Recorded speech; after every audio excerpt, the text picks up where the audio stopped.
All right, couple reminders. Our last exam is Wednesday. Our optional final. So I try to keep things simple, guys. I have a simple brain. I have to keep things simple. Your grades are just your three scores divided by three. You add them up, you divide by three, that's your average. If you like that number, you take that time to spend on the other projects, other tests. Students in the past have struggled on my final. It's not that the test is tough. You got other stuff. You got other things distracted you. By the time you get to my test, for those, you're probably exhausted. So there's no double jeopardy. I'm not going to test you on anything that I haven't already taught you to test it on if you choose. Also, my C is a 65. That's my threshold for a C. Merry Christmas. So on Wednesday, if you email me and say, what's my grade, just add them up and divide them. I don't mind doing it in person, but I have so many students, I just don't want to make a mistake. It's just all about my dyslexia and just not wanting to tell someone. So if you want to come in person, we can do it together. But it's just simply add up your three grades, divide by three, and that's your overall score. And then it's up to you. If you want to take the cumulative optional final, just tell me, I'm going to take some questions from all three exams, and that's your cumulative optional final. So Friday, I'm going to come here during class. If you want to take it, come. I'm not going to report it. So if you're interested in wanting to review for that, great. If you take the optional final, well, you add up your four grades and you divide by 4. That's it. So I'm trying to keep it simple. Try to keep it simple. So you get your grade. And if you're like, well, I don't know if I should take the cumulative optional or not, I definitely don't know. You can run some scenarios. You could say, well, if I make an 88, what would that give me? You can kind of see what you need. But it's on no new material. I'm just literally going to take questions from the first test, a few questions from the second, a few questions from the third. Give you a cumulative final. It would be equal questions. Okay. So in other words, what I wouldn't do to you is make you study everything and only give you questions from. I wouldn't do that. It'd be a little bit of the first, a little bit of the second, a little bit of the third. Any questions about like that stuff? Okie dokie. I wrote your test. I can't answer what's on it, but I can tell you distribution wise. You have 33 questions. Remember exam 2, there was some students that had concerns about having enough time. It's like, fair enough. But I think now we know that there's time. Okay, so 33 questions. A majority of the questions are functions. What does this muscle do? I think I've told you before, if I give you a muscle that has like 3 or more functions, I'm just saying, give me 2, just to make it not have 15 different answer choices. So I'm not disrespecting the third, I'm just limiting it to 2 for the sake of a reasonable amount of choices. So I think once you get into the 8, 9 choices, they all start sounding the same. You're going to have some practical things, this muscle, concentric, eccentric, some stretching things, but a majority of the test is, I'm going to give you a muscle, you tell me how it functions, how it holds. So I think that's what we spend the majority of time talking.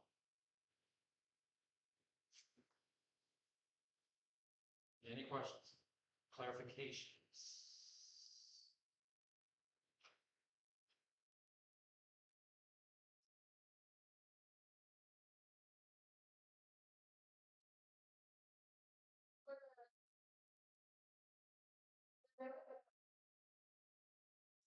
So, where they're right now is actually, they were probably at time to writing person on LinkedIn.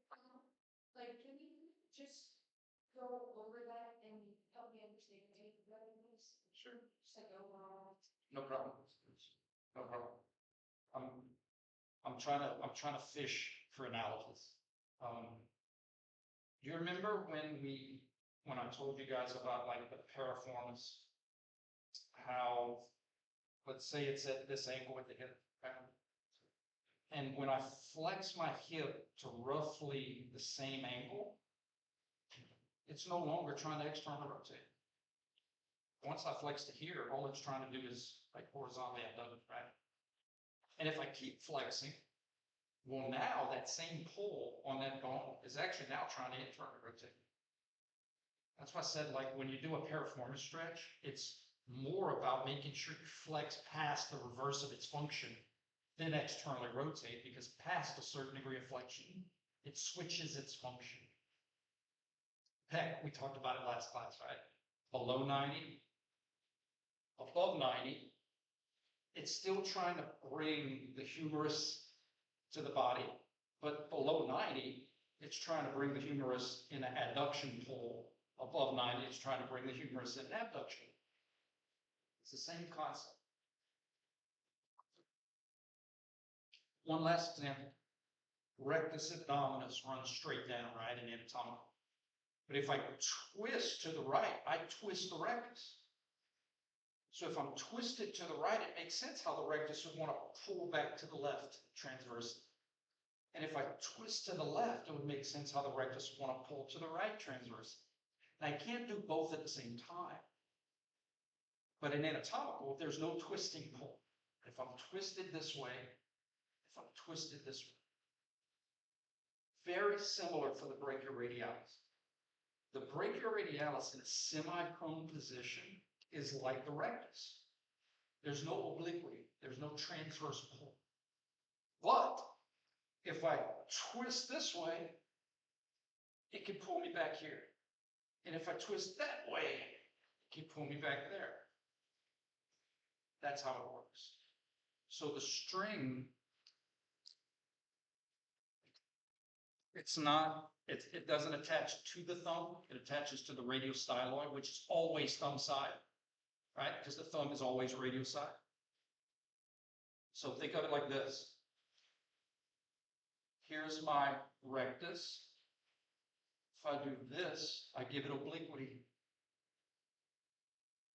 And if I do this, I give it obliquity. Does that make sense?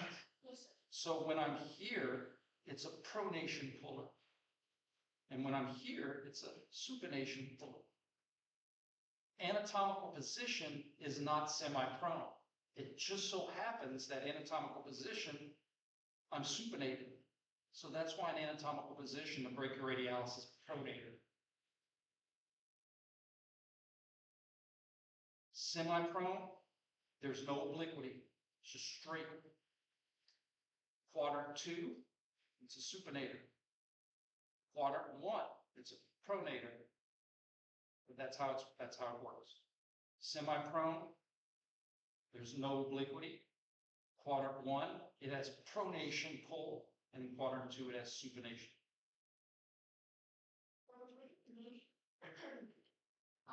You might have already said it, they might have. It's okay. I teach by repetition, so it's okay. You say brachioradialis doesn't function at radial only joint in a semi-pronated position? That's right. That's right. Because in a semi-pronated position, it has no obliquity. Think of it like this. Think of as, and again, it's an analogy. It's not a perfect analogy, but think about the trunk. Rotation of the trunk would be radial ulna joint motion. In anatomical, the rectus doesn't pull in a transverse direction, right? It has no function transversely in anatomical. So it's similar. When I'm semi-prone, the brachioradialis is like, dude, all I can do is pull at the elbow. I can't push you down. I can only try to pull you up. And I tried to use the, let's see if I can do this without breaking my thumb. I tried to use the PVC pipe as an example of my thumb. So in other words, if I supinate from semi-prone, it makes sense that I could use a string that pulls at the back this way. And if I pronate from semi-prone, it would make sense. I could use a string that pull this way, but when I'm here, all, all I can do is pull the elbow, pull at the elbow. So if you compared either prone or supinated, when your radialis would be in the elbow. Yeah, yeah, it's always an elbow flexion. It always crosses the elbow anteriorly, but it doesn't always cross the radial ulna joint transversely. Clear that, thank you. You're very welcome. And you know, the pros and cons. The cons is that's tricky. So, you know, some of these muscles that switch function are tricky. The good news is we don't have a ton of them. You know, most of the time, you know, a brachialis is always going to pull the same way. But there are some muscles that can switch function. And teaching you how that happens is part of this experience of biomechanics. So we try to simplify it. I erased my beautiful visual up here, but that's why we say in quadrant 1, the brachioradialis is a pronation puller. That doesn't mean it has to be an agonist, but in quadrant 1, it pulls in a direction up to midway. And in quadrant 2, pulls in a direction to midway. So it's a pronator in quadrant 1, because that's how it pulls, and it's a supinator in quadrant 2, because that's why we do the quadrants. The midway muscle.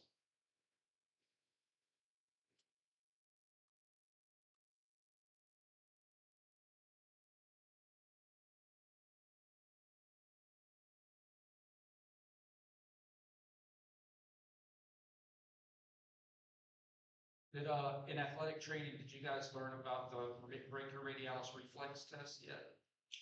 So one of the cool things is that when you do a brachioradialis reflex test, like for the patella, you're looking for the, you know, the knee movement.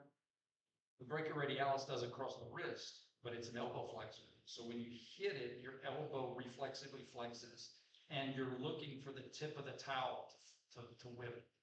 So in other words, it makes it seem like it's a radial deviator, but it's not. It's just when you flex, everything is going to move, and you're just looking for that last inertia of the thumb or the fingers. But really, that's just moving with the elbow, and when the elbow stops, inertia will kind of leave.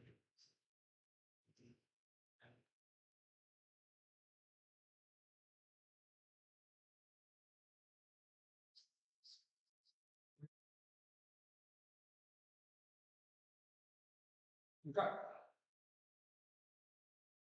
Shoulder follows the same rules as the hip.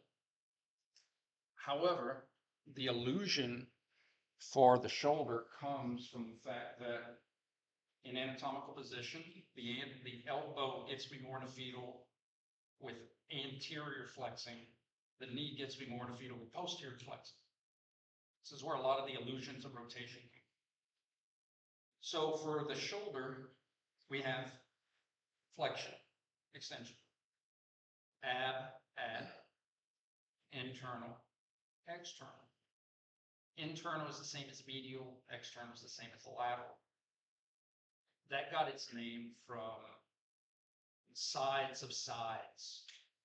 So in other words, I have my right ear, my left ear, but I have a right arm and a left arm, and each arm has a side of its own, right? So what I can't say is the right of my right, because the structures here are the same as the left of my left.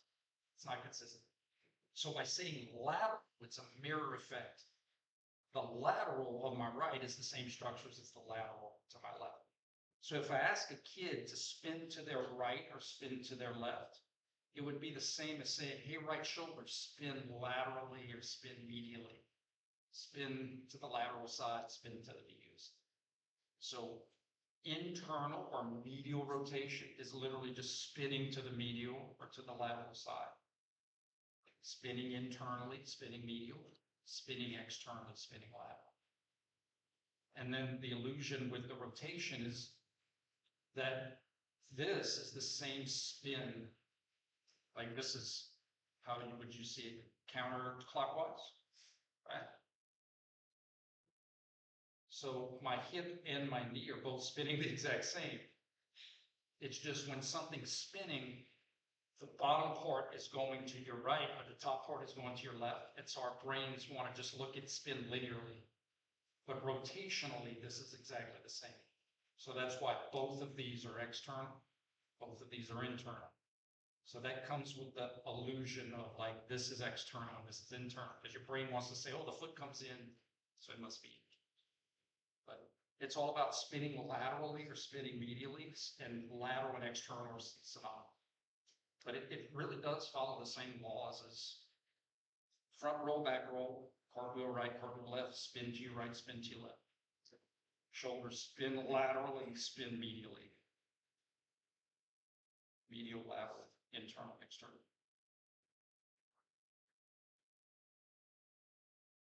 It's like if you were playing, I don't know if you play it, but like if you were watching arm wrestling, the person as they win, they're going to have internal rotation. If they start to lose, they're going to have external rotation.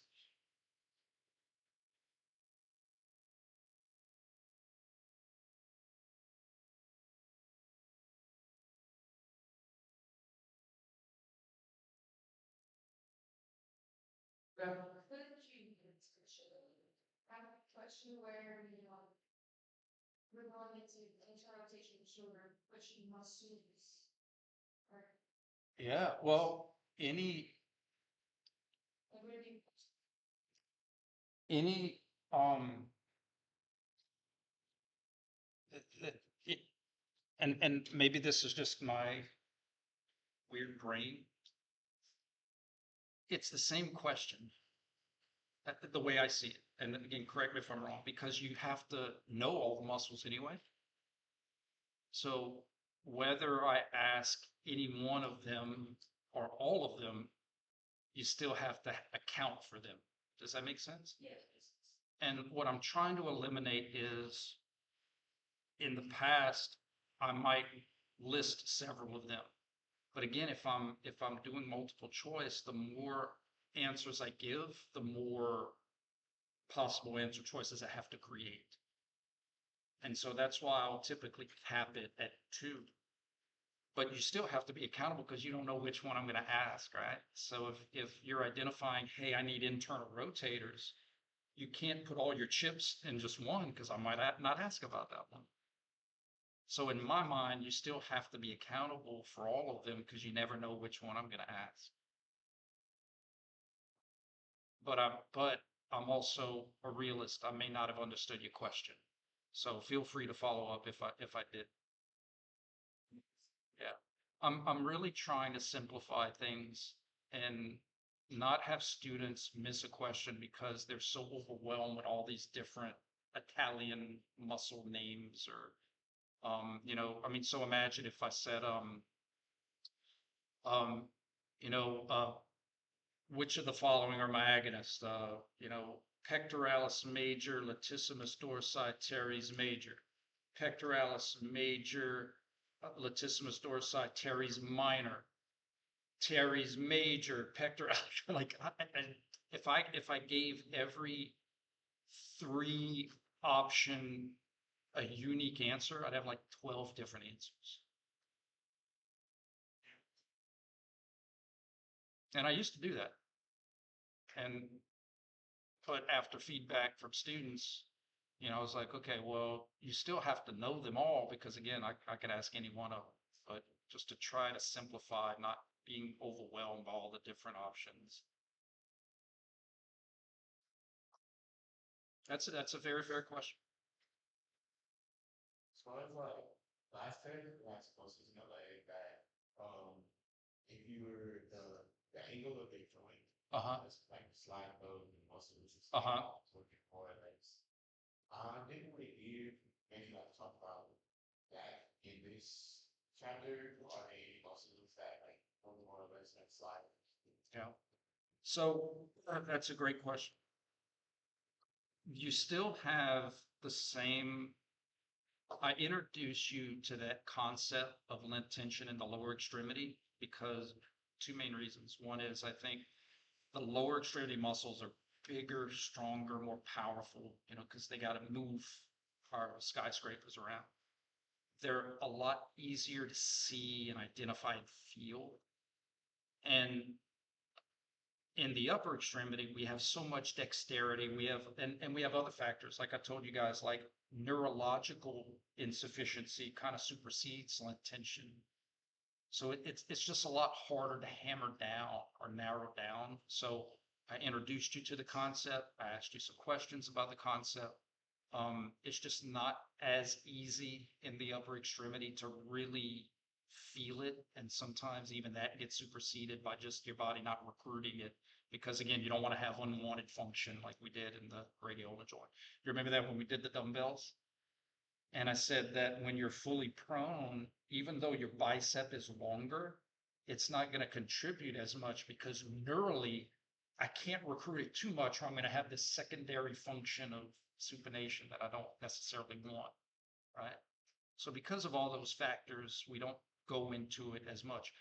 We did talk a little bit about like if I was doing curls and I wanted to maybe get a little bit more bicep, maybe like be in an extended position, right? But it's definitely not as cut and dry and easy to see as like seated calf raise versus standing calf raise. And so and I'm all about, I'm going to ask you questions that we emphasize and go over in class. So that's a good observation.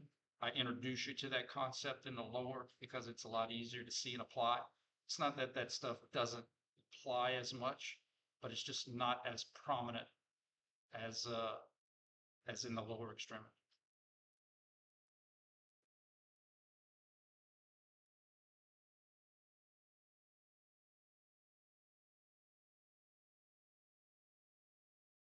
Questions don't jump, so then you want your shoulders feel or this guy? Both. Both. And so, I mean, I'm not going to put a percentage on it, but if you're going to get your arms over your head, your scapula's got to help you. Your scapula has to help reposition the socket. So, all right, so here's the head of the humerus, and here's the humerus, right?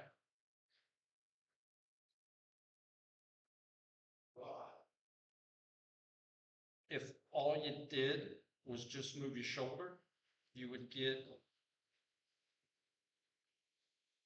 about right there. That extra, now obviously this isn't how it really works, right? Because the scapula is kind of drilled into place. But the extra 60 degrees to get arms over your head has to be the scapula.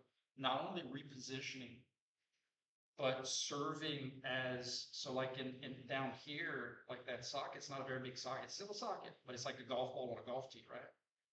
When you go up here, it also makes sense that you want your socket to kind of reposition so that it could kind of be a support, like to kind of let the ball kind of sit on top of it too. Because like if we were here, it'd be a bad day. So the fact that the scapula can upwardly rotate not only helps reposition your entire arm, but it also gives an angle of compression of that humerus to kind of take some of that weight off. So yeah, you'd be working both of them. You'd have to, if there's scapular motion, you're going to be using scapular muscles to make your arms, you know, to make your scapula upward rotate. From 310, we tried to keep it simple when we said the upward rotation of the scapula is going to coincide with the upward movements of the shoulder, right? So if I flexion is just getting you in a fetal, and if I do it sagittally, we call it flexion. But I can get to the same place frontally. In fact, some people call this lateral flexion, call it abduction, so that we don't confuse, right? But you get to the same place. This is the same place as this, right? So if my shoulders go up, my scapula is going to upwardly rotate. If my shoulders go down, my scapula is going to downwardly rotate. So that's how we can kind of separate on the test, like when I'm just asking about elevation and depression, because I don't have to move the shoulders.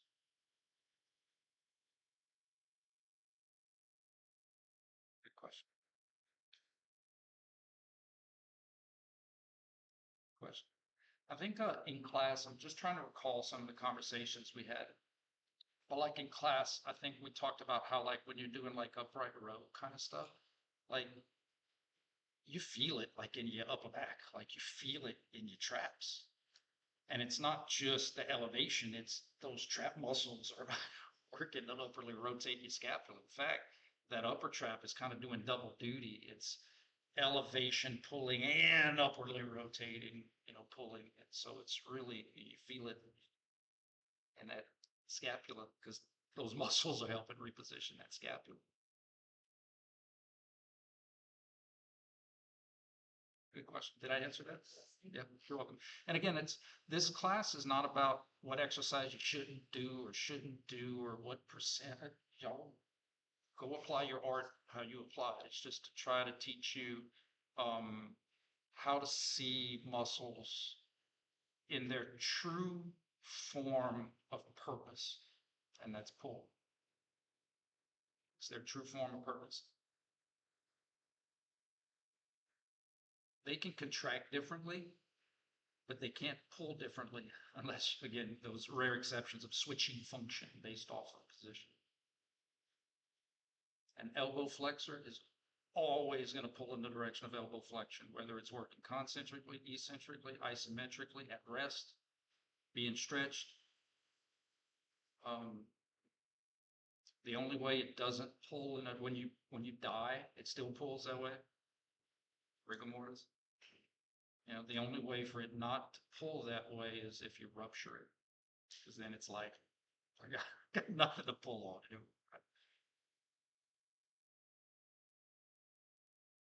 I'm not going to ask that. What's the only way it was? Who, just out of curiosity, who, if I did like last time, meaning you come into class, a couple minutes early and I let you guys start on your scratch paper, no concern about time, right? I think we all had plenty of time. And again, the questions I think are very straightforward. I give you a muscle, you tell me the function or functions that I list. I don't have none of these. I used to do that back in the day too. And that would mess with people. So it's just this muscle. Here are the 4 options. Tell me how it pulls.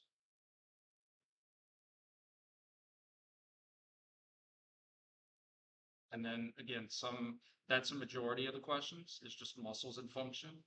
And then the other halves is functional exercises, identifying agonists and contraction, and then stretching questions.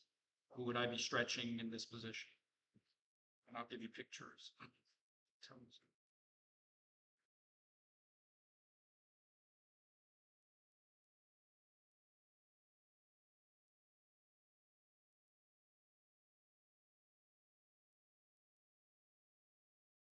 That's not a sign of things. Anything else? Who's, just out of curiosity, who is team circle? Who does circles? Okay. Who does lists? Awesome. Who just has it all in their heads? That's awesome. Like I've always said, I don't care. I just want right answers. And whatever method helps you get right answers. I've always tried to justify it by saying that 2-dimensional pictures only give us 2-dimensional views. And sometimes those 3rd-dimensional views are hidden in those 2-dimensional pictures. So yeah, it doesn't matter to me. I promised you at the beginning of the semester, I'm never going to ask you to draw a circle for points. I'm never going to ask you to identify a circle on a test. It's just a teaching tool to help us see how muscles pull in a 3-dimensional way when sometimes we're limited to 2-dimensional pictures. That's it. Anything else? Now, again, when I tell you average your own grades, I'm not like shakes fist at cloud, get off my lawn guy. I really don't mind doing it if we're together. Because at least we can kind of check ourselves, right? We can, but in terms of like emailing me and I'd rather you do you and come see me if there's a question or clarification, because I just would hate to reply back and my dyslexia switches the letter of a name and I'm replying with a different grade, and then all of a sudden you think you have a B and you don't. So again, come see me. If you want to go over it, just make sure we're on the same page. Come see me on Wednesday or Thursday or Friday. Okay. Any other questions? We're good? You should go ahead. Okay, okay. Okay, you got it.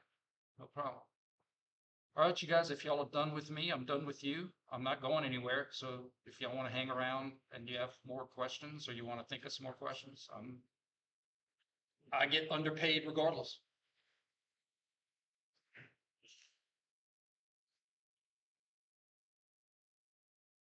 Did that help? So again, I'm not saying like the shoulders would be this much percent of the scapula, but if you gotta make your scapula move, you gotta use muscles to make it move.